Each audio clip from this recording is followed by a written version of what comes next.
Corona के दौरान online पढ़ाई के साधन हर किसी के पास नहीं थे। जिनके पास नहीं थे उनके तो भविष्य को लेकर भी सवाल उठने लगे हैं। महाराष्ट्र में इस तरह के बच्चों की संख्या अच्छी खासी है जो ऑनलाइन पढ़ाई का इंतजाम नहीं कर सके। अब आगे क्या होगा वो नहीं जानते। कोरोना की वजह से ऑनलाइन पढ़ाई होने और पढ़ाई के लिए साधन सीमित होने का असर महाराष्ट्र के तकरीबन 25,000 बच्चों पर पड़ा है। राज्य के शिक्षा विभाग के शुरुआती सर्वे में इस तरह की बात सामने आ रही है। फिलहाल हम मौजूद है मुंबई से 100 किलोमीटर सटे जवाहर इलाके में। ये एक आदिवासी इलाका है और यहाँ पर ज्यादा से ज्यादा लोग मजदूर हैं और ये एक पहाड़ी इलाका होने के कारण यहाँ पे मोबाइल नेटवर्क भी बहुत मुश्किल से मिलता है। पल्लवी गोविंद की उम्र 15 साल है। वो हाल ही में 10वीं में आई है। वो नर्स बनना चाहती है, लेकिन स्कूल बंद होने से वो घर के कामकाज में माँ की मदद करती है। वो सुबह जल्दी उठ जाती है, पानी लाती है, खाना पकाती है, बर्तन साफ करती है, खेतों में काम करती है। ये वो काम है जो स्कूल खुले होने के दौरान वो नहीं करती थी। घर से काम तो करेगा। मैं घर का काम नहीं करना चाहती, आगे की पढ़ाई करना चाहती हूँ, लेकिन स्कूल बंद है। मुझे डर है कि कहीं जिंदगी भर घर का ही काम न करना पड़ जाए। शेवंती के 3 बच्चे हैं, सभी स्कूल में हैं, लेकिन इस वक्त वो खेतों में काम कर रहे हैं। शेवंती अपने बच्चों को पढ़ाना चाहती है और उनके भविष्य को लेकर आजकल काफी फिक्रमंद है।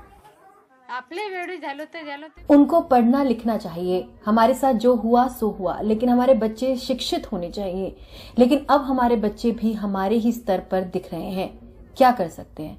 हमने खेती की, हमारे बच्चे भी खेती ही करेंगे। जगन्नाथ की चिंताएं भी कम नहीं हैं। उनके 2 बेटे हैं, एक 4th क्लास में और दूसरा 2री क्लास में। जगन्नाथ खुद 12वीं तक पढ़े हैं।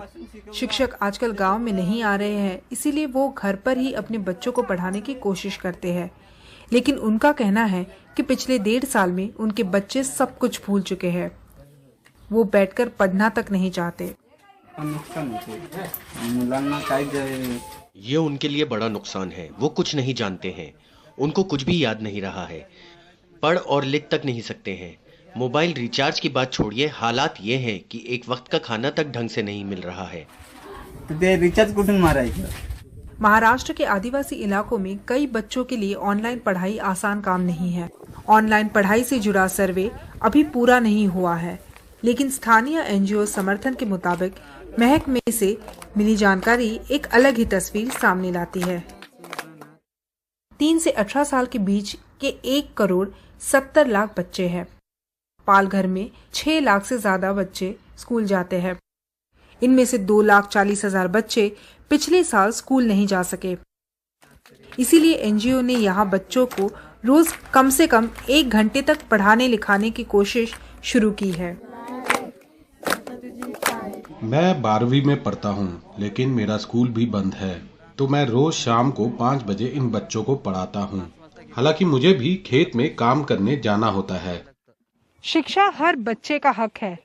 दशकों की मेहनत के बाद ये बच्चे स्कूल तक पहुंच गए हैं, लेकिन फिलहाल कंडीशन ऐसी है कि इन बच्चों के हाथ में किताबें होने के बजाय घर का काम आ गया है।